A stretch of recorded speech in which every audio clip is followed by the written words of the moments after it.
அனைவருக்கும் வணக்கம். VRS academy Neelakandan அவர்கள் மற்றும் ஆடியன்ஸ் அனைவருக்கும் எனது வணக்கத்தை தெரிவித்துக் கொண்டு இன்றைக்கு நான் எடுக்கிற டாபிக் வந்து form 3CD amendment, tax audit report form 3CD amendment. இதில் வந்து என்னென்ன முக்கியமான ஷரத்துகள் இன்க்ளூட் ஆகிருக்குங்கிறத பற்றி நான் எடுக்க போகிறேன்.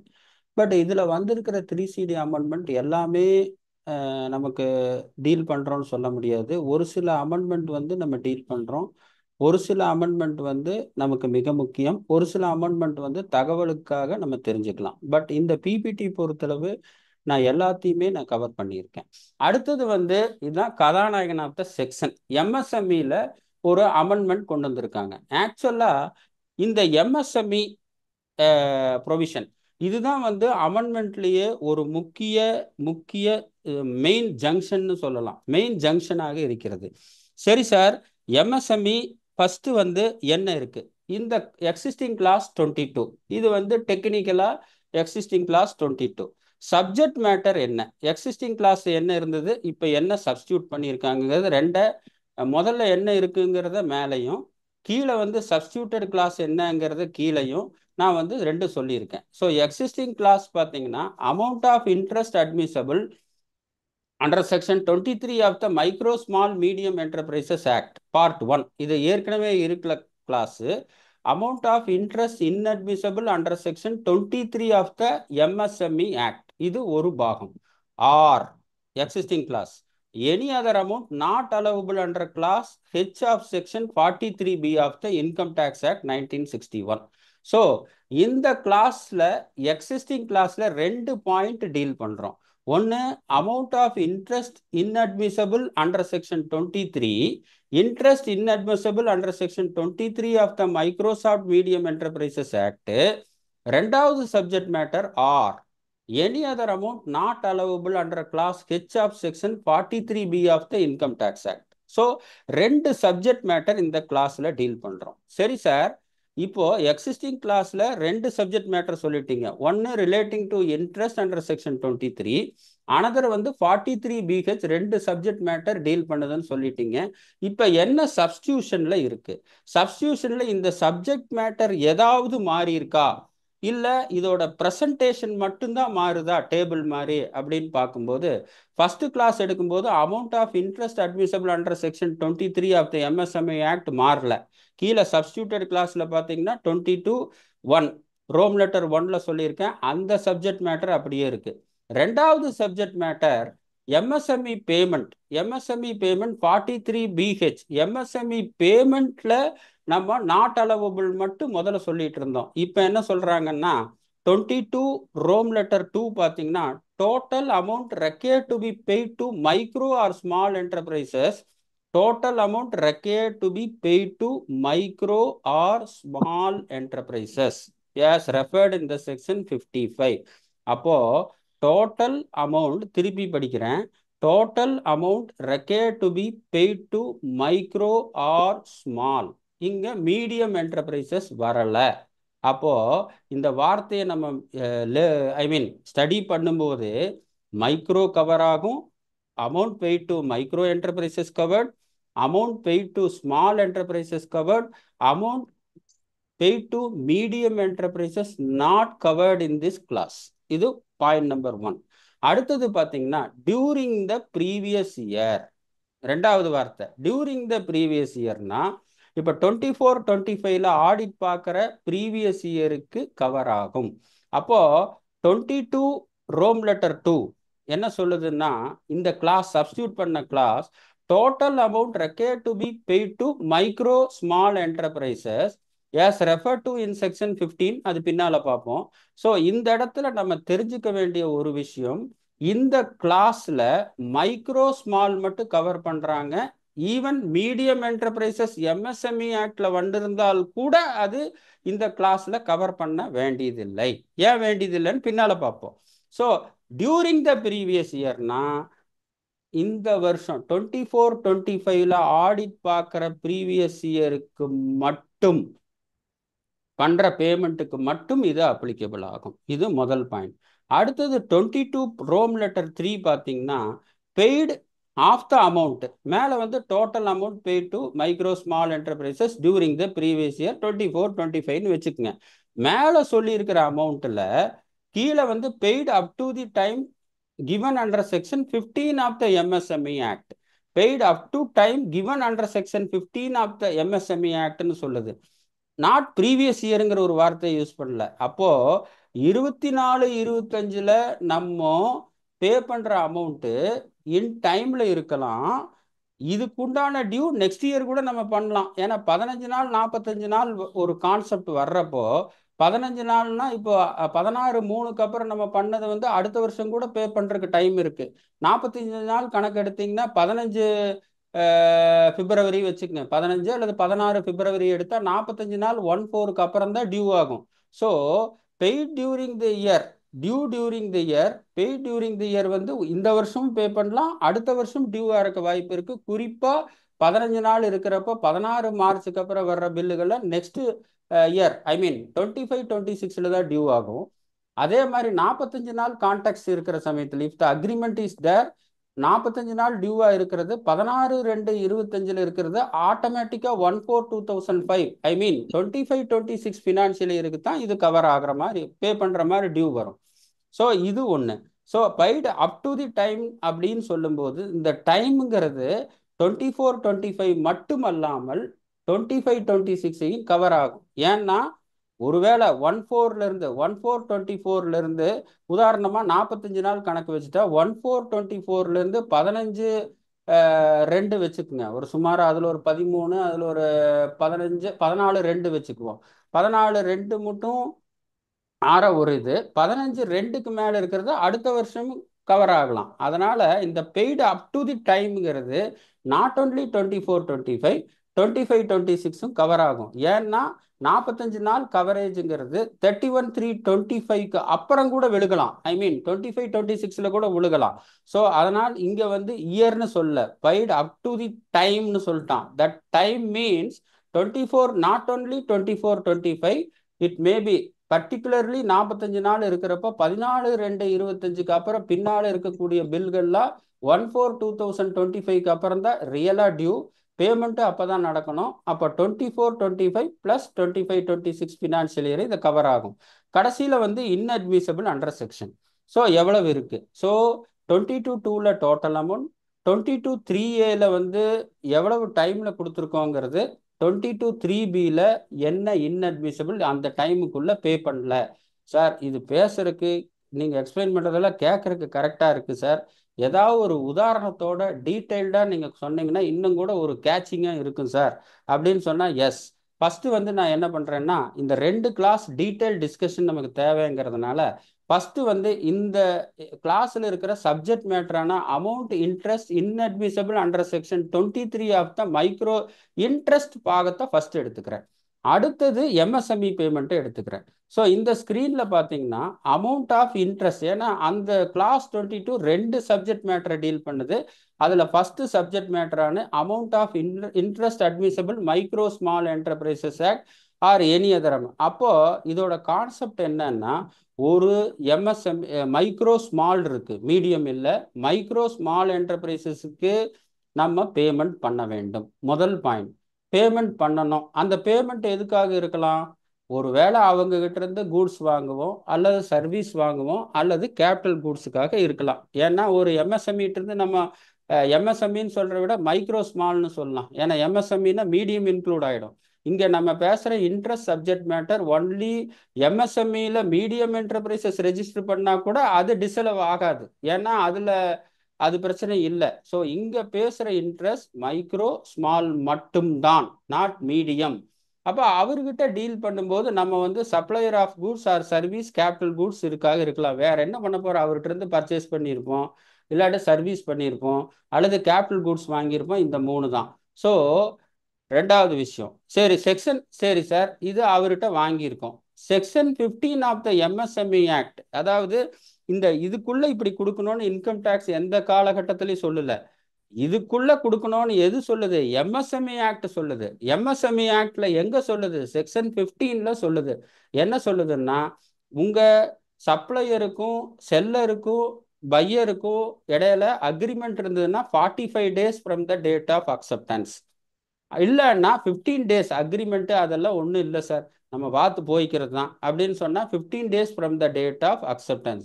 ஆனால் நார்மலாக பார்த்தீங்கன்னா இன்வாய்ஸ் ரைஸ் பண்ணும்போது, ஒரு செல்லர் ரைஸ் பண்ணும்போது நார்மலாக கீழே பார்த்தீங்கன்னா terms of payment, terms of condition போட்டிருப்பாங்க. அதில் நார்மலாக இந்த இன்வாய்ஸ் வந்து இந்த இன்வாய்ஸ் ரைஸ் பண்ண இன்வாய்ஸில் இந்த இன்வாய்ஸ் உங்களுக்கு ரீச் ஆனோன்னா, ஏன்னா டேட் ஆஃப் அக்செப்டன்ஸுங்கிறது அவருக்கு ரீச் ஆனது. இப்போ டெல்லியிலேருந்து இன்னைக்கு போட்டு அனுப்புகிறோன்னா ட்ரெயினில் போய் சேர்ற, ட்ரெயின்லையோ இல்லை ட்ரக்லேயோ போய் சேர்றதுக்கு 10 நாள் கழிச்சு தான் போய் சேரும். அப்போ 15 நாளுங்கிற டைம் கணக்கு போட்டால் அவர்கிட்ட போய் சேர்ந்து 5ஆவது நாள்லேயே கொடுக்கணும்னு இல்லை. அவர் என்னைக்கு டெலிவரி அவரோட இடத்துல எடுக்கிறாரோ, என்னைக்கு ஆமாம் நான் ஆர்டர் பண்ணதெல்லாம் கரெக்டாக வந்திருக்காரான்னு ஒரு அக்செப்ட் பண்ணுறாரோ அந்த தேதியிலேருந்து கணக்கு, பில் தேதியிலேருந்து கணக்கு இல்லை. பில் தேதியிலேருந்து கணக்கு எடுத்தால் இங்கேருந்து டிரான்சிட் டைமே சில நேரத்தில் பர்டிகுலராக 15 நாளில் பார்க்கும்போது இங்கேருந்து டெல்லியோ, டெல்லியிலேருந்து இங்கே வரும்போது 10 நாள் 7 நாள் கவர் ஆகி அதில் காணாமல் போயிடும். இங்கே சொல்கிறது டே ஆஃப் அக்செப்டன்ஸுங்கிறது from the date of bill இல்லை, அவரோட டோருக்கு போய் எப்போ ரீச் ஆகுது அந்த ரீச் ஆன பொருளை அவர் செக் பண்ணி ஓகே எல்லாம் கரெக்டாக இருக்குது அப்படின்னு கிரீன் சிக்னல் கொடுக்குற தேதியிலிருந்து தான் 15 நாளோ 45 நாளோ கலெக்ட் பண்ணணும். ஸோ செக்ஷன் 15 வந்து இது தெளிவாக சொல்லுது. 15 days ஆர் அக்ரிமெண்ட் இருந்தால் 45 days, அக்ரிமெண்ட் இல்லைன்னா 15 days. அக்ரிமெண்ட்னா ஸ்டாம்ப் பேப்பரில் போடுவாங்களா சார்னா கிடையாது. இன்வாய்ஸ் ரைஸ் பண்ணும்போது கீழேயே டேர்ம்ஸ் ஆஃப் பேமெண்ட் போட்டிருப்பாங்க. Within the 30 days of acceptance நீங்கள் கொடுக்கணும், இல்லை within the 45 days of, maximum 45 daysக்கு மேலே பண்ண முடியாது. இவரே பையர் அண்ட் செல்லர், சார் நாங்கள் 2 பேரும் பார்த்து பேசிக்கிறது தான் சார், 60 நாள் நாங்கள் பார்த்து பேசிக்கிறோம் சார், உங்களுக்கு என்ன கவலைன்னா அதெல்லாம் செல்லாது. 45 நாளைக்கு மேலே நீங்கள் 2 பேரும் முடிவு பண்ணாலும் பேச முடியாது. ஸோ மேக்ஸிமம் டைம் 45 நாள் தான் அதில் இருக்குது. அதுக்குள்ளே நீங்கள் 30 நாளோ 32 நாளோ 35 நாளோ அது ப்ளே பண்ணிக்கலாம். 45 நாளுக்கு மேலே நாங்கள் 2 பேரும் ஒத்து போயிட்டோம் சார், 60 நாளில் நம்ம செட்டில் பண்ணிக்கலான்னா இந்த வேலை ஆகாது. எம்எஸ்எம்இ ஆக்டை பொறுத்தளவு மேக்ஸிமம் 45 நாளைக்கு மேலே அவங்க நினச்சா கூட பண்ண முடியாது. அந்த 45 நாளைக்குள்ளே நீங்கள் ப்ளே பண்ணிக்கலாம். 30 நாள் 35 நாள் 40 நாள் அந்த மாதிரி ப்ளே பண்ணலாம். பட் 45 நாளைக்கு மேலே ப்ளே பண்ண முடியாது from the date of acceptance. சரி, அப்போ அந்த டேஸில் கொடுக்கல. அடுத்தது என்ன சொல்லுதுன்னா section 16 of the MSME act, நீ டிலே பேமெண்ட் பண்ணினா காம்பவுண்ட் இன்ட்ரெஸ்ட் பண்ணணும்னு சொல்லுது. அப்போ காம்பவுண்ட் இன்ட்ரெஸ்ட் பண்ணணும். மந்த்லி ரெஸ்ட்னா பேங்க் ரோட், அப்போ காம்பவுண்டிங் இன்ட்ரெஸ்ட்னா bank rate notified by the government. So அப்போ 15 daysலேயே 45 daysக்குள்ளேயே பண்ணல. அடுத்த விளைவு என்ன? Micro and small, not medium, micro and small. ஆக்சுவலாக பார்த்தீங்கன்னா section 15 and section 16 of the MSME act only deal with delay in payment of micro and small enterprises only. Even though medium enterprises come under the MSME Act, it is not covered under section 15 and section 16 of the MSME Act. Delay payment ko, interest payment ko medium enterprises cover ஆகாது. Even though medium enterprises MSME Act ல cover பண்ணியிருந்தால் கூட. So இங்கே நம்ம பேசுகிற section 15 and section 16 only talk about payment to micro and small enterprises. Delay in payment of micro and small enterprises. If the delay is there, interest on delayed payment.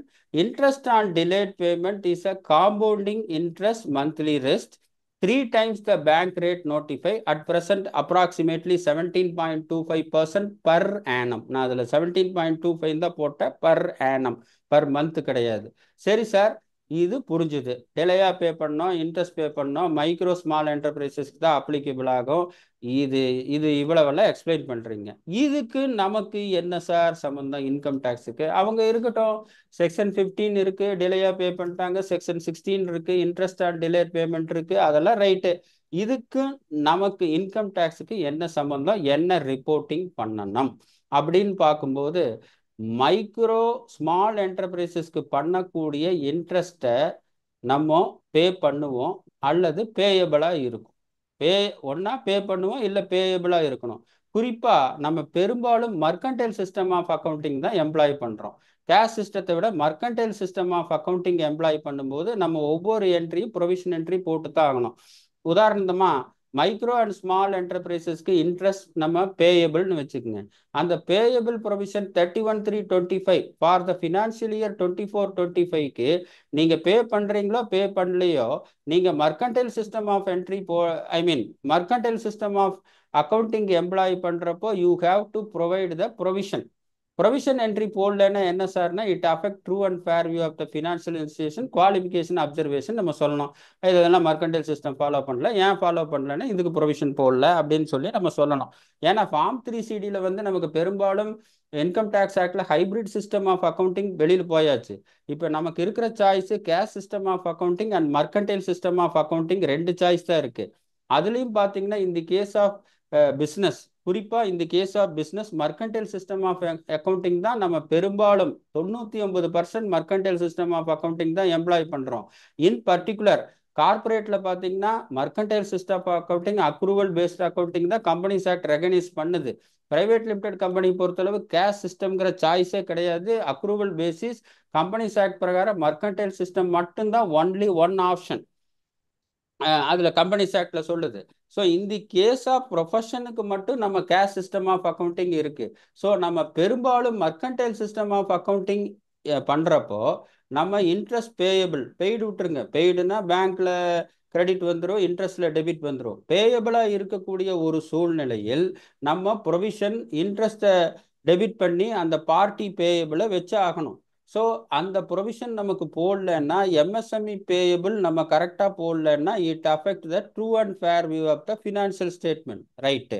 True and fair view of financial ஸ்டேட்மெண்ட்னா கான்ஸ்டிடியூட்டாக அதை certify பண்ணுறவர் குவாலிஃபிகேஷனோ அப்சர்வேஷனோ கொடுத்தாகணும்.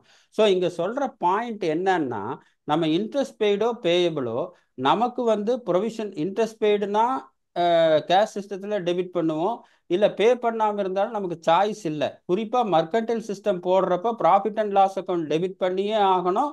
பார்ட்டியை credit பண்ணுறோமோ அல்லது interest பேயபிளை credit பண்ணுறோமோ ஒரு mirror account மாதிரி, அது வேற விஷயம். பட் ப்ராஃபிட் அண்ட் லாஸ் அக்கௌண்ட்டை டெபிட் பண்ணி தான் ஆகணும். ஏன்னா அங்கே சாய்ஸே இல்லை. It's a mercantile system of accounting. Mercantile system of அக்கௌண்டிங்கில் நமக்கு பேயபிளாக இருந்தால் கூட ப்ரொவிஷன் போட்டு தான் ஆகணும், இல்லாட்டி true and fair view affect ஆகும்.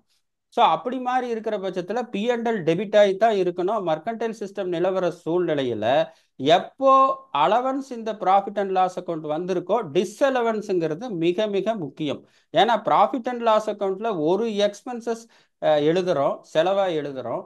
ஆனால் அந்த கரஸ்பாண்டிங் எக்ஸ்பென்சஸ் இன்கம் டேக்ஸோட கண்ணோட்டத்தில் டிஸ்அலவ் ஆகுது அப்படிங்கிற சொல்லும்போது இந்த ப்ராஃபிட் அண்ட் லாஸ் அக்கௌண்ட்ல செலவாக எழுதுனா கூட டோட்டல் இன்கம் ஸ்டேட்மெண்ட்ல இதை டிஸ்அலவ் பண்ணணும். 3CD கிளாஸ் 22 நம்ம காமிச்சாகணும். இதுதான் இதோட இது. இன்னொன்று பார்த்தீங்கன்னா கம்பெனிஸ் ஆக்டை பொறுத்தளவு அப்போ இந்த 23 இந்த கிளாஸ் 22ல நம்ம செய்யறது என்ன? இன்ட்ரெஸ்ட் ஏதாவது முதல்ல எம்எஸ்எம்இ டேலியில் பார்த்தீங்கன்னா அந்த சன்ட்ரி கிரெடிட்டார் குரூப்பிங்கில் எம்எஸ்எம்இ ரெஜிஸ்டர்டு யார் யார் இருக்காங்கன்னு பார்த்து அந்த சன்ட்ரி கிரெடிட்டாரில் சப்குரூப் கிரியேட் பண்ணுறது ரைட்டு. ஏன்னா ஈவன் அந்த சப்குரூப்பில் கூட small enterprises, micro enterprises, medium enterprises based on the information provided by the assessee தானே. சன்ட்ரி கிரெடிட்டாரில் டேலியில் சப்குரூப்பாக கிரியேட் பண்ணி வச்சா இந்த இது எடுக்கிறதுக்கு கொஞ்சம் சுலபமாக இருக்கும். இல்லாட்டி எல்லாம் கூட்டாஞ்சோறு மாதிரி ஒட்டுக்கா போட்டோம்னா அதை பிரிக்கிறது சிக்கலாகும். ஃபர்ஸ்ட் சன்ட்ரி கிரெடிட்டார் டேலியில் இருக்கு. டேலியில் இருக்கும்போது அதில் யாரெல்லாம் எம்எஸ்எம்இ இன்ஃபர்மேஷன் இருக்குன்னு பார்த்துட்டு அந்த எம்எஸ்எம்இ இருக்குங்கிறது ஃபர்ஸ்ட் மெயின் குரூப்பு. அந்த சன்ட்ரி கிரெடிட்டார்லேயே ஒரு குரூப்பு எம்எஸ்எம்இ. அந்த எம்எஸ்எம்இக்குள்ள சப் குரூப் பார்த்தீங்கன்னா மைக்ரோ ஒரு குரூப்பு, ஸ்மால் ஒரு குரூப்பு, மீடியம் ஒரு குரூப்பு. இந்த மாதிரி தனித்தனியாக பார்ட்டி வைஸ் குரூப் வைஸ் நம்ம பிரித்து வந்தாலொழிய இந்த ஸ்டாட்டிக்ஸோ இந்த இன்ட்ரெஸ்ட்டோ எடுக்கிறது அவ்வளவு சாதாரண காரியம் அல்ல. ஸோ அதனால் ஃபஸ்ட்டு இந்த இன்ட்ரெஸ்ட் பெய்டு இதெல்லாம் கேட்கறதுக்கு செமினார் நல்லா இருக்கும். பட் ப்ராக்டிக்கலாக ஆப்ரேட் பண்ணுறப்போ சன்ட்ரி கிரெடிட்டார் டேலியில் போய் யார் எம்எஸ்எம்இ இன்ஃபர்மேஷன் வந்திருக்கு 100 பேர் இருக்காங்களா, சரி அதில் 50 பேரில் வராது, ஒரு 25 பேர் வந்திருக்குன்னு வச்சுக்கோங்க. 25 பேர்த்தில் எம்எஸ்எம்இ ஆக்டில் தனி குரூப்பு, அதில் மைக்ரோ, ஸ்மாலு, மீடியம், அப்படின்னு சொல்லி அவங்க கொடுக்குற சர்டிஃபிகேட்டை பேஸ் பண்ணி இந்த சன்ரி கிரெடிட்டார் குரூப் வந்து நீங்கள் ஸ்ப்ளிட் அப் பண்ணி வச்சிங்கன்னா தான் இந்த இன்ஃபர்மேஷன் எடுக்கிறது ஈஸியாக இருக்கும். ஸோ இப்போ சன்ரி கிரெடிட்டார் பண்ணால் கூட இந்த செமினாருக்கு அப்புறம் நீங்கள் அதை சப்குரூப் பண்ணிங்கன்னா குறிப்பாக இந்த கிளாஸுக்கு, இந்த கிளாஸ் நம்பர் 22க்கு எடுக்கக்கூடிய டைம் கன்சம்ஷன் ஜாஸ்தி ஆகும். இன்ஃபர்மேஷனே சப்ளையர் சைடுலேருந்து வரலன்னு சொன்னால் நம்ம வந்து எம்எஸ்எம்இயாக கன்சிடர் பண்ண வேண்டிய அவசியம் இல்லை. இதுதான் வந்து இதனுடைய இன்ட்ரெஸ்ட்டை பொறுத்த விஷயம். பட் இந்த இன்ட்ரெஸ்ட்டும் கம்பெனிஸ் ஆக்டை பொறுத்தளவு, ப்ராஃபிட் அண்ட் லாஸ் அக்கௌண்ட்டை பொறுத்தளவு எம்எஸ்எம்இக்கு பே பண்ணுற பிரின்சிபலும் எம்எஸ்எம்இ பே பண்ணுற இன்ட்ரெஸ்ட்டும் தனித்தனியாக டிஸ்க்ளோஸ் பண்ணணும்னு சொல்கிறாங்க. ஏன்னா கம்பெனிஸ் ஆக்டை பொறுத்தளவு. அதே மாதிரி section 15(2) d of the GST ஆக்டில் பார்த்தீங்கன்னா ஒரு சப்ளையருக்கு நம்ம இன்ட்ரெஸ்ட் பே பண்ணோம்னா it's a part of the principal supply. அந்த இன்ட்ரெஸ்ட் போர்ஷனுக்கு ஜிஎஸ்டி கட்டணும். ஏன்னா இப்போ 100 ரூபா ஒரு சப்ளையர் இருக்கு, அவருக்கு நம்ம டிலே பேமெண்ட்டா இருக்குன்னா அந்த 10 ரூபா இன்ட்ரெஸ்ட் வந்து P&L டெபிட் பண்ணா டோட்டல் இன்கம் ஸ்டேட்மெண்ட்ல 10 ரூபா வந்து டிஸ்அலவ் ஆகும். இது ஒரு எஃபெக்ட். ரெண்டாவது எஃபெக்ட் வந்து அந்த 10 ரூபாய்க்கு பிரின்சிபல் சப்ளைக்கு ஒரு 5%, இப்போ 22க்கு அப்புறம் 5%, அதுக்கு முன்னால என்ன பர்சன்ட்டோ அந்த பிரின்சிபல் சப்ளைக்கு என்ன பர்சன்டேஜோ அதே பர்சன்டேஜ் இந்த இன்ட்ரெஸ்ட்டுக்கு போடணும். அப்போ எம்எஸ்எம்இ இன்ட்ரெஸ்ட்டை பொறுத்தளவு ட்ரிபிள் எஃபெக்ட் இருக்கு. கிளாஸ் நம்பர் 22 பொறுத்தளவு இன்ட்ரெஸ்ட் பேயபிள் ப்ரொவிஷன் போட்டு தான் ஆகணும். ரைட்டு, ப்ரொவிஷன் போட்டு தான் ஆகணும்னா P&L டெபிட் பண்ணி தான் ஆகணும். மர்கன்டைல் சிஸ்டமாக இருக்கனால சாய்ஸ் கிடையாது. அப்போ ப்ராஃபிட் அண்ட் லாஸ் அக்கௌண்ட்டில் இன்ட்ரெஸ்ட் டெபிட் பண்ணணும்னா எம்எஸ்எம்இ பேமெண்ட்டாக இருந்தால் 3CD 22 கிளாஸில் கண்டிப்பாக சொல்லித்தான் ஆகணும். எங்கெங்கெல்லாம் எம்எஸ்எம்இ பேமெண்ட் இருக்கோ, எம்எஸ்எம்இ குரூப் ஆஃப் கிரெடிட்டார் இருக்கோ, கண்டிப்பாக கிளாஸ் நம்பர் 22 0 போட முடியாது. அதை பார்த்துக்குங்க. ஸோ இன்ட்ரெஸ்ட் பண்ணி ஆகணும். கம்பெனிஸ் ஆக்டை பொறுத்தளவு apart from the income tax act, companies act schedule 3 பிரகாரம் எம்எஸ்எம்இ ஆக்டோட பிரின்சிபல் அண்ட் இன்ட்ரெஸ்ட் நம்ம தனித்தனியாக தரணும். இது ஒன்று. இது பரவாயில்ல அப்படின்னா நம்ம ஜிஎஸ்டி ஆக்ட் எடுத்தோம்னா அதில் வந்து ஒரு சப்ளையருக்கு, நம்ம எம்எஸ்எம்இ சப்ளையருக்கே ஒரு இன்ட்ரெஸ்ட் பேமெண்ட் பண்ணும்போது it is considered section 15(2)D பிரகாரம் it is considered as a principal supply. It is subject to GST rate. என்ன சார், இன்ட்ரெஸ்ட் கூட ஜிஎஸ்டி வருமானா? கண்டிப்பாக வரும். ஏன்னா செக்ஷன் 15(2)D என்ன சொல்லுது, திஸ் இன்ட்ரெஸ்ட், அதாவது சன்ரி கிரெடிட்டாருக்கு கொடுக்கக்கூடிய interest is considered as a part of the principal supply. அந்த பிரின்சிபல் சப்ளை 5%னா இதுக்கு 5% ஜிஎஸ்டி அவர்கிட்ட இருந்து கலெக்ட் பண்ணி கட்டணும். அது 12 கிடையாது, 18%னா 18% அப்போ என்னன்னு பார்க்கணும். ஏன்னா 24-25க்கு இப்போ 22லேருந்து எல்லாம் மாறிடுச்சு. ஸோ அப்போ இது ஒரு எஃபெக்ட். அப்போ interest to MSME triple weapon. ஒன்று கம்பெனிஸ் ஆக்டில் டிஸ்க்ளோஸ் பண்ணியிருக்கா, இன்கம் டேக்ஸில் கிளாஸ் நம்பர் 22ல் டிஸ்க்ளோஸ் பண்ணியிருக்கா, அதோட கரஸ்பாண்டிங் டோட்டல் இன்கம் ஸ்டேட்மெண்ட்டில் டிஸ்அலவ் பண்ணியிருக்கோமா, அந்த இன்ட்ரெஸ்ட் போர்ஷனுக்கு ஜிஎஸ்டி சப்ளையர்கிட்ட கலெக்ட் பண்ணி கட்டியிருக்குமா, இல்லை கலெக்ட் பண்ண மாதிரியாவது என்ட்ரி போட்டிருக்குமா. இந்த மூணு கோணத்துலையும் கரெக்டாக பார்க்கணும் இந்த இன்ட்ரெஸ்ட். இது கிளாஸ் நம்பர் 22. அடுத்தது கிளாஸ் நம்பர் 22(2)(1). ஏன்னா கிளாஸ் நம்பர் 22 வந்து இரு பிரிவுகளாக பிரிவுதுன்னா, ஒன்று இன்ட்ரெஸ்ட் டு எம்எஸ்எம்இ, அடுத்தது பேமெண்ட் டு எம்எஸ்எம்இ.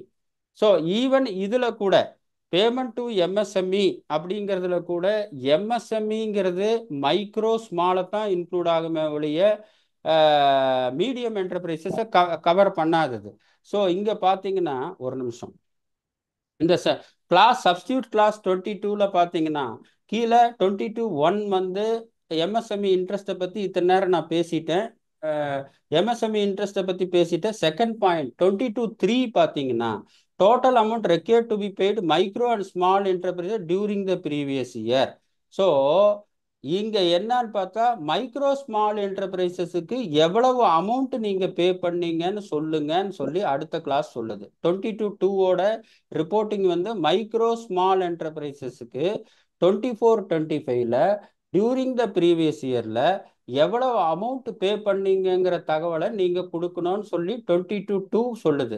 ஸோ அதை அடுத்த விசாரத்துக்கு எடுத்துக்குவோம். அடுத்த விசாரத்தில் எடுக்கும்போது இந்த 22(2)(1ல் total amount paid to MSME act during the previous year அப்படின்னு எடுத்தோம்னா அந்த எம்எஸ்எம்இக்கு எவ்வளவு பேமெண்ட் பண்ணாலும் அதை பூரா நம்ம கன்சிடர் பண்ணணுங்கிற ஒரு ஐடியா. ஆனால் 43BHல பார்த்தீங்கன்னா எது டிஸ்அலவ் ஆகும்னா, எது profit and loss account debit பண்ணுறோமோ அதை டிஸ்அலவ் ஆகும். இங்கே சொல்லியிருக்கிற clause total amount paid to micro small enterprises paid during the previous year. Correct, okay. ஆனால் செக்ஷன் 43BHல பார்த்தீங்கன்னா அது என்ன சொல்லுதுன்னா, ஒரு ப்ராஃபிட் அண்ட் லாஸ் அக்கௌண்ட்ல ஒரு எக்ஸ்பென்சஸை நீ அலோவ் பண்ணியிருந்தாதான் டிஸ்அலவுங்கிற பிக்சரே வருது அப்படின்னு 43BH சொல்லுது. அப்போ நமக்கு இப்போ ஒரு கன்ஃபியூஷன் வருது. எம்எஸ்எம்இ ஆக்ட் பேமெண்ட் எடுக்கிறதா இல்லை எம்எஸ்எம்இ ஆக்ட் பேமெண்ட்ல வந்து ப்ராஃபிட் அண்ட் லாஸ் அக்கௌண்ட்ல டெபிட் பண்ணியிருக்கிறதுல மட்டும் எடுக்கிறதாங்கிற ஒரு சந்தேகம் வருது. ஏன்னா கிளாஸ்ல பார்த்தா பிளைண்டா அந்த கிளாஸை ரீட் பண்ணும்போது total amount payable to MSME ஆக்ட்னு வருது. அப்போ எம்எஸ்எம்இ ஆக்ட்னு வரும்போது capital expenditure plus revenue expenditure ரெண்டுமே கவர் ஆயிரும். ஏன்னா ஒரு எம்எஸ்எம்இ சப்ளையர்கிட்ட இருந்து நம்ம நாட் ஓன்லி கேபிட்டல் அசட் கூட வாங்கலாம். அசட் வந்து நம்ம ப்ராஃபிட் அண்ட் லாஸ் அக்கௌண்ட்ல டெபிட் பண்ண மாட்டோம். அப்கோர்ஸ் அந்த அசட்டுக்கு உண்டான டெப்ரிசியேஷன் ப்ராஃபிட் அண்ட் லாஸ் அக்கௌண்ட்ல டெபிட் பண்ணுவோம். பட் அசட்டை ப்ராஃபிட் அண்ட் லாஸ் அக்கௌண்ட்ல டெபிட் பண்ண மாட்டோம். ஸோ இதில் சொல்கிற விஷயம் என்னன்னா, total amount pay to MSME act during the previous year அப்படிங்கிற ரிப்போர்ட்டிங் இருக்கு. இதுல இன்னும் ஒரு ஸ்டெப் போனோம்னா, சரி சார் எம்எஸ்எம்இ ஆக்ட்னு எடுத்தா அப்ப கேபிட்டல் எக்ஸ்பெண்டிச்சர் கவர் ஆகுமா அப்படின்னு பார்க்கும்போது அடுத்த ஸ்டெப் 43BH போகும்போது 43BH talks about only expenses debited to the profit and loss account, not debited to the profit and loss account. 43BHக்கு கவலையே கிடையாது. அப்போ இந்த ரெண்டோட கான்செப்டை வச்சு நம்ம ரீட் பண்ணி பார்க்கும்போது any amount paid to payable during the year not debited to the profit and loss account is not relevant for this class. ஏன்னா கேபிட்டல் எக்ஸ்பெண்டிச்சர் வந்து ப்ராஃபிட் அண்ட் லாஸ் அக்கௌண்ட்ல டெபிட் பண்றதே கிடையாது. டெபிட் பண்ணும்போது அப்கோர்ஸ் அதனுடைய depreciation நம்ம profit and loss அக்கௌண்ட்ல debit பண்ணுவோம். பட் கேபிட்டல் எக்ஸ்பெண்டிச்சரை டெபிட் பண்ண மாட்டோம். அப்போ ஒரு எக்ஸ்பென்சஸ் டெபிட் பண்ணலன்னா 43BHல கொஸ்டின் ஆஃப் டிஸ்அலவன்ஸ் எங்க வரும்? போகியே இல்லைன்னா பொங்கல் எங்க? ஸோ அதனால் ஈவன் ஒரு கான்டெக்ட்ல MSME act paid during the இயர்னு போட்டால் கூட நம்ம கமா என்ன போட்டுக்கணும்னா அந்த இடத்துல சொல்லல, அந்த இடத்துல வந்து total amount payable to MSME during the இயர்னு இருக்கு. கமான் போட்டு amount debited to the profit and loss account அப்படிங்கிறத ஒரு இன்ஃபரன்ஸாக நம்ம எடுத்துக்கணும். ஏன்னா அந்த இடத்துல டோட்டல் எம்எஸ்எம்இயோட கண்ணோட்டத்தில் போட்டால் பிக்ஸ்ட் அசெட்ஸ்ல இருக்கிற கேபிட்டல் எக்ஸ்பெண்டிச்சர் எல்லாம் டிஸ்அலவ் பண்ணி வச்சோம்னா அங்கே ப்ராஃபிட் அண்ட் லாஸ் அக்கௌண்ட்லேயே எக்ஸ்பென்சஸ் அலோவ் பண்ணல. அப்போ எம்எஸ்எம்இ பேமெண்ட் பூரா டிஸ்அலோவ் பண்ணால் நம்ம இந்த வருஷம் கிளையண்ட் வந்து சொத்தை விற்று தான் டேக்ஸ் கட்டணும். ஸோ இந்த இடத்துல இதை கொஞ்சம் பார்த்துக்கணும் நம்ம. சரி சார், அடுத்த கன்சர்ன் நீங்கள் என்ன சொல்கிறீங்க? எங்களுக்கு புரிஞ்சிருச்சு, எம்எஸ்எம்இ பேமெண்ட்லேருந்து பால்லேருந்து தண்ணி பிரிக்கிற மாதிரி கேபிட்டல் எக்ஸ்பெண்டிச்சரை வெளியில் எடுத்துடணும்னு சொல்கிறீங்க. Correct, okay. அடுத்தது இப்போ ஒரு சப்ளையருக்கு நம்ம பேமெண்ட் பண்ணுறோம். இதே எம்எஸ்எம்இ பேமெண்ட் வந்து நம்ம வந்து பே பண்ணுறது வந்து 40A3ல டிஸ்அலவ் ஆகுது. ஒரு சப்ளையருக்கு வந்து 10,000க்கு மேலே பேமெண்ட் பண்ணுறோம். உதாரணத்துக்கு ஒரு ராமச்சந்திரன் ஒருத்தர் இருக்காரு. ராமச்சந்திரனுக்கு வந்து 1 லட்ச ரூபா நம்ம கொடுக்க வேண்டியது இருக்கு. அவருக்கு 40A3 1 லட்சத்துக்கு கேஷ் செட்டில் பண்றதுக்கு பதிலாக அவருக்கு 10,000க்கு மேலே கேஷை கொடுத்துட்றோம். நமக்கு தெரியல, கொடுத்துட்டோம். எல்லாம் கொடுத்து அவரு ரெக்கார்ட் பண்ணி எல்லாம் முடிஞ்சு போச்சு. இப்போ அந்த 43BH he is covered under the micro small enterprises. அவருக்கு 1 லட்ச ரூபா பேமெண்ட் கொடுக்குறோம். 1 லட்ச ரூபா cash payment in excess of 10,000க்கு மேலே கொடுக்கறதுனால 40A3ல டிஸ்அலவன்ஸ் வருது. ஏன்னா cash in excess of 10,000 is disallowed under section 44 40A capital A3ல டிஸ்அலவ் ஆகுது. அப்போ இந்த எம்எஸ்எம்இ பேமெண்ட் ஆல்ரெடி 40A3ல டிஸ்அலவ் பண்ணிட்டோம். ஏன்னா cash payment in excess of 10,000ங்கிற ஒரு ரீசன்ல டிஸ்அலவ் பண்ணிட்டோம். கரஸ்பாண்டிங் டிஸ்அலவன்ஸ் 43BHல வருமானா கண்டிப்பா வராது. ஏன்னா இது தீபாவளி காலமா இருக்கனால போனஸ் டிஸ்அலவன்ஸ் தான் ஒழிய போனஸ் டிஸ்அலவன்ஸ் கிடையாது. 1க்கு 2 மல்டிபிள் பண்றதுக்கு. ஸோ ஈவன் 43BHல எம்எஸ்எம்இ பேமெண்ட் டிஸ்அலவன்ஸ் இருந்தால் கூட 40A3ல அது டிஸ்அலவ் ஆகிறப்போ 40A3ல cash payment in excess of 10,000 சொல்லி அங்கே டிஸ்அலவ் பண்ணிட்டு கரஸ்பாண்டிங் 43BHல எகெயின் டபுள் டிஸ்அலவன்ஸ் பண்ண முடியாது. ஏன்னா அதே மாதிரி 40A ஒரு லேபர் சார்ஜஸ் இருக்கு, அவருக்கு TDS 2% பிடிக்கல. TDS 2% பிடிக்கலன்னா non deduction of TDS is subject to disallowance to the extent of 30% of the expenditure. So அந்த டிஸ்அலவன்ஸ் வர்றப்போ ஆல்ரெடி ஒரு எம்எஸ்எம்இ பேமெண்ட் குறிப்பாக சர்வீஸுக்கு வச்சுக்கோங்க. சர்வீஸுக்கு 194Cல நம்ம TDS பிடிக்கல. TDS பிடிக்காத காரணத்தினால 40A உதாரணத்துக்கு ஆடிட் ஃபீஸே வச்சுக்கோங்க. ஏன்னா ஆடிட் ஃபீஸ் தான் கடைசி நேரத்தில் TDS பிடிக்கிற பஞ்சாயத்து வரும். 40A டிடிஎஸ் ஆடிட் ஃபீஸுக்கு பிடிக்கலன்னா the audit firm is covered under the MSME even service செக்டராக இருந்தால் 40A 30% டிஸ்அலோவ் பண்ணுறப்ப எகெயின் 43BHல டிஸ்அலவன்ஸ் வருமானு கேட்டால் வராது. ஸோ இதில் சொல்கிற தாத்பரியம் என்னன்னா 43BH டிஸ்அலவன்ஸ் வர்றதுக்கு முன்னாட நம்ம 40A3ல அந்த சப்ஜெக்ட் மேட்டருக்கு டிஸ்அலவன்ஸ் பண்ணியிருந்தாலோ I mean cash payment in excess of 10,000 43BHக்கு டிடிஎஸ் சப்ஜெக்ட் மேட்டரா 40A டிஸ்அலவன் பண்ணியிருந்தாலோ இங்கே திருப்பி 43BH டிஸ்அலவன்ஸ் எகெயின் வராது.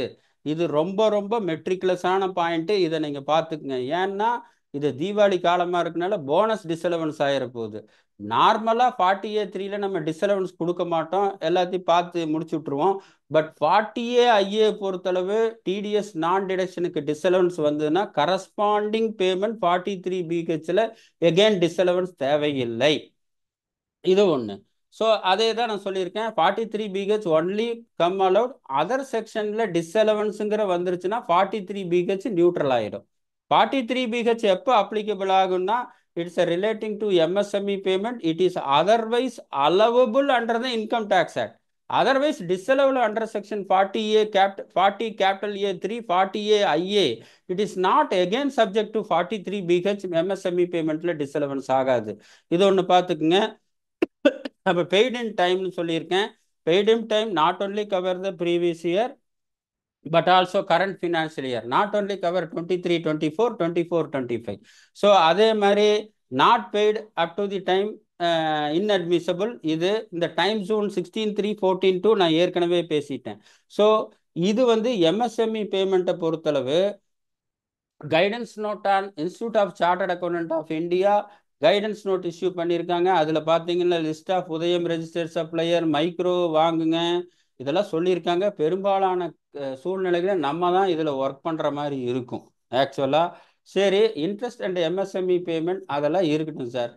இதை 3 கேட்டகரியாக பிரிக்கலாம். இன்ட்ரெஸ்ட் அண்ட் MSME பேமெண்ட் எனக்கு 100% நான் செக் பண்ணிட்டேன். ஏன்னா சப்ளையர் தகவல் கொடுத்துட்டாரு, அதுக்குண்டான இன்ட்ரெஸ்ட்டு பேமெண்ட்டு வரவு செலவு எல்லாம் கரெக்டாக பார்த்துட்டேன். 100% நான் டெஸ்ட் செக் இல்லாமல் பண்ணிட்டேன். No qualification.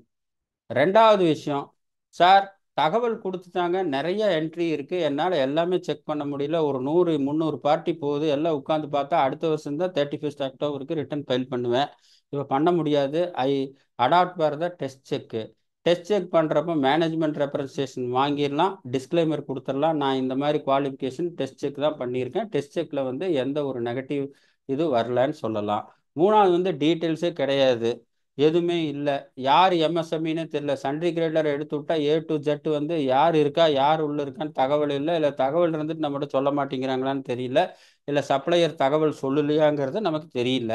So details not available, details இன்கம்ப்ளீட்னா குவாலிஃபிகேஷன் போடணும். இந்த absence of the MSME detail we are not unable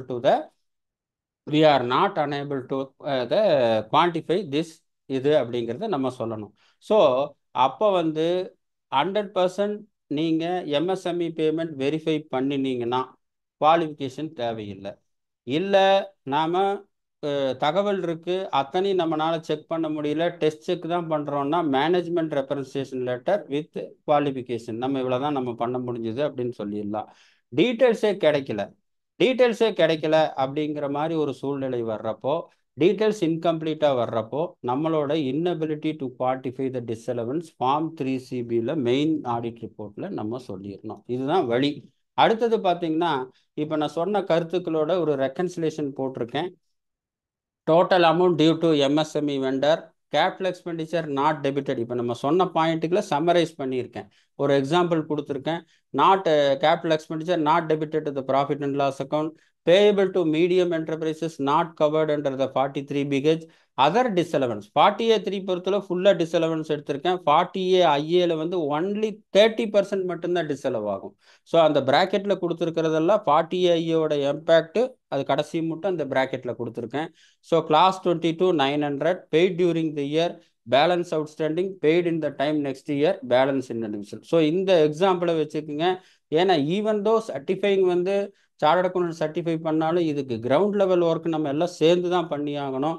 so இது கிளியர் கட்டாக இந்த எம்எஸ்எம்இ பேமெண்ட் ஸ்டாட்டிஸ்டிக்ஸ் எடுக்கிறது ஒரு பெரிய கிரிட்டிக்கலான இஷ்யூவாக இருக்கும். இதே நான் ஒரு கேஸ் 2 கேஸ் பார்த்த அனுபவத்தில் தான் சொல்கிறேன். இன்னும் நிறைய கேஸ் பார்க்கும்போது இந்த ஸ்லைடில் இன்னும் கூட சில மாறுதல்கள் வரலாம். இப்போ உங்களுக்கு ஒரு பேஸ் ஒர்க்கிங் ஒரு ஸ்டார்ட் பண்ணுறதுக்கு ஒரு ஸ்டார்டராக தான் இந்த இதை கொடுக்குற. இது based on the guidance note and டேக்ஸ்மேனோட எஃப்ஏக்யூ மற்ற என்னோட அனுபவங்கள் 1-2 டேக்ஸ் ஆடிட்டில் நான் பார்த்தது இதை வச்சு தான் கொடுத்துருக்கேன். இனி ஃபியூச்சரில் வரக்கூடிய அனுபவத்தினால் இது மேலும் ஃபைன் டியூன் ஆகலாம். ஸோ அதனால் இதை வச்சுக்கோங்க. இது எம்எஸ்எம்இ பேமெண்ட். அடுத்தது பார்த்தீங்கன்னா, சரி சார், நீங்கள் கிளாஸ் நம்பர் 22ல் எல்லாமே டியூரிங் தி இயர் பண்ணிட்டீங்க. ஓப்பனிங் பேலன்ஸ் ஒரு சரித்திரம் இருக்குமே, அந்த எம்எஸ்எம்இக்கு ஒரு ஓப்பனிங் பேலன்ஸ் இருக்குமே, அது எப்படி சார்னா கிளாஸ் நம்பர் 43B பண்ணணும். அப்போ எம்எஸ்எம்இ பேமெண்ட்டில் 2ஆக பிரியது. ஓப்பனிங் பேலன்ஸ் டீல் பண்ணுறது clause number 2643B, paid during the year deal பண்ணுறது கிளாஸ் நம்பர் 22. ஸோ இதை பார்த்துங்க. இது ஒரு ரெக்கன்சிலேஷன் ஸ்டேட்மெண்ட் மாதிரி நான் கொடுத்துருக்கேன். அடுத்து clause number 31A and B, 269SS and 269T. இதில் என்ன சார் ஒரு அடிப்படை மாறுதல்கள் வந்திருக்கு இந்த கிளாஸ்லன்னு பார்த்தா, அடுத்து next. So 269SS and T என்ன அடிப்படை சித்தாந்தம் அப்படின்னு பார்த்தீங்கன்னா, ஒரு 5 நிமிஷம். 269SS அண்ட் T கவர் ஆகிறது எ சம் ஆஃப் மணி. அந்த செக்ஷனில் சொல்லியிருக்கிற வார்த்தை பார்த்தீங்கன்னா sum of money, amount, specified sum, இதை தான் சொல்லியிருக்கு. அப்போது 269C acceptance of deposit or லோனும் சரி, கரஸ்பாண்டிங் 269STயும் சரி, ரெண்டுமே acceptance of loan and repayment of loan ரெண்டை பற்றி கவர் பண்ணுது. அப்போது இந்த செக்ஷனுடைய தாத்பரியம் மணி டிரான்சாக்ஷனை கவர் பண்ணுறது. சரி, 31(3)24 மட்டும் என்ன சார் இருந்ததுன்னா, loan or deposit was taken or accepted by the cheque or bank draft என்ன ரிப்போர்ட் பண்ணணும். லோன் பேங்க் டிராஃப்டாவோ செக்காவோ electronic clearing system NEFT RTGS பண்ணினாங்களா அப்படிங்கிறத ரிப்போர்ட் பண்ணணும். போன வருஷம் 31(3)24. சரி சார், அதை அக்செப்ட் பண்ணிட்டாங்கன்னா அக்கௌண்ட் பேய் செக்கு அக்கௌண்ட் பேய் பேங்க் டிராஃப்டா இருக்கா அப்படிங்கிறத எஸ் சொல்லணும். ஸோ இது இருக்கு. இதோட இது பிரச்சனை போன வருஷம் முடிஞ்சுது. என்னன்னா, லோன் வாங்குறீங்க, பணமாக வாங்குறீங்க, பேங்க்ல வாங்குறீங்க, அது எப்படி அக்செப்ட் பண்ணுறீங்க? பேங்க் டிராஃப்டா செக்காக அக்செப்ட் பண்ணுறீங்களா, அல்லது அக்கௌண்ட் பேய் செக் அக்கௌண்ட் பேய் இருக்கீங்களா, எஸ்ஸா நோவா, அதோட முடிஞ்சுது. இந்த வருஷம் என்ன கொண்டு வந்திருக்காங்கன்னா, அதர் டிரான்சாக்ஷன் அதர் தென் த மணி டிரான்சாக்ஷன் லோனுக்கு வந்தால் கூட அதை கவர் பண்ணணும். உதாரணத்துக்கு ஒரு சொல்கிறேன், ஒரு சோல் ப்ரொப்ரைட்டரி ஃபார்ம் இருக்குது. ஒரு சோல் ப்ரொப்ரைட்டரி ஃபார்ம் ஒரு ப்ரொப்ரைட்டர் இருக்காங்க. அவங்க அவங்க அவங்க ஒரு ஒரு கிராண்ட் மதர், அவங்களோட கிராண்ட் சன்னுக்கு அவங்களோட ஃபார்மை வயசானதுனால சரி மாற்றி கொடுத்துடலான்னு சொல்லி மாற்றி கொடுத்துட்றாங்க. மாற்றி கொடுக்குறப்போ அந்த கிராண்ட் சன்னோட புக்கில் இந்த கிராண்ட் மதரோட அக்கௌண்ட் லோனாக மாறும். ஏன்னா கிராண்ட் மதரோகிட்ட இருந்து அவர் கிஃப்டாக வாங்கலை, ஏன்னா அவங்க கிஃப்டாக தரல, நீ பார்த்து வச்சுக்கப்பான்னு கிஃப்டாக கொடுக்கல. நீ உனக்கு பிஸ்னஸ் மாற்றி கொடுக்குற, இவ்வளோ அமௌண்ட் நீ எனக்கு கொடுக்கணும், அதை நீ கொஞ்சம் நீ பேரனாக இருக்கனால அப்பப்போ நீ கொடு, அப்புறம் நம்ம ஒரு ஸ்டேஜுக்கு மேலே நான் பார்த்துட்டு பண்ணிக்கிறேன் அப்படின்னு சொல்கிறோம். அப்போது கேபிட்டல் அக்கௌண்ட் இந்த சோல் ப்ரொப்ரைட்டர் அக்கௌண்ட் கிராண்ட் சன்னோட புக்கில் வரும்போது இந்த கிராண்ட் மதரோட கேபிட்டல் அக்கௌண்ட் லோன் அக்கௌண்ட்டுக்கு மாறும். அப்போ பார்த்தீங்கன்னா கேபிட்டல் அக்கௌண்ட்லேருந்து ஜேர்னல் என்ட்ரி போட்டு லோன் அக்கௌண்ட்டுக்கு மாற்றுவோம் பேரனோட அக்கௌண்ட்டில். ஸோ ஆக்சுவலாக பார்த்தீங்கன்னா 269SS அண்ட் 269T சம்மாத்தான் கவர் ஆகுமே ஒழிய இது transfer entry by journal entry cover ஆகாமல் இருந்தது. இப்போ என்ன பண்ணிட்டாங்கன்னா, ஃபைனான்ஸ் டிரான்சாக்ஷன் மட்டும் இல்லை, அதை டெபிட் கிரெடிட் இல்லை, இன்னொன்று கூட எக்ஸாம் வச்சுக்கலாம். ராமசாமி அக்கௌண்ட்லேருந்து குப்சாமி அக்கௌண்ட்டுக்கு ஜேவி போகிறோம், 2 பேர்த்தோட லோன் அக்கௌண்ட்டும். இவர்கிட்ட ஒரு 10 லட்சம் இருக்குது, 5 லட்சம் ராமசாமியிலேருந்து குப்சாமிக்கு மாற்றுறோம்னா this transfer entry is not covered 31(3)24 269SST cover ஆகாது. ஏன்னு கேட்டால் it's not transfer of sum of money, transfer of sum of amount, sum of specified sum. But 31(3)25 existing framework of 269SS 269T அப்படியே தான் இருக்குது. But reporting requirement என்ன சொல்லுதுன்னா, even though Journal என்ட்ரியா இருந்தால் கூட, டிரான்ஸ்ஃபர் என்ட்ரியா இருந்தா கூட இட்ஸ் ரிப்போர்ட்டிங்ல கவர் ஆகுது, பேஸ் செக்ஷன்ல மாறல. But by transfer by journal entry இந்த பின்னால பார்த்தீங்கன்னா இப்போ நிறைய கேஷ் பேமெண்ட்டு இந்த மாதிரி இருக்கிறதெல்லாம் சொல்லுங்க. முதல்ல 31/3/24 என்னது, லோன் வாங்கினியா, ஆமாம். அக்கௌண்ட் பே செக்கா, அக்கௌண்ட் பே டிராப்டா வாங்கினியா, எஸ். இல்லைன்னா இல்லைன்னு சொல்லிட்டு போங்குது. இப்போ இல்லைன்னு சொன்னா இல்லைன்னு சொல்லிட்ட அதை எப்படி வாங்கினேங்கிறத நீ இந்த மோட்ல அடக்கு, ஒன்றும் முடியலன்னா எனி அதர் மோட்ல சொல்லணும்னு சொல்லுது. அப்போ லோன் அக்கௌண்ட்ல டிரான்ஸ்ஃபர் என்ட்ரி போட்டாவோ other then the financial adjustment entry போட்டாவோ இந்த கேரக்டர் வைஸ் நம்ம ரிப்போர்ட் பண்ண வேண்டியது இருக்கிறது.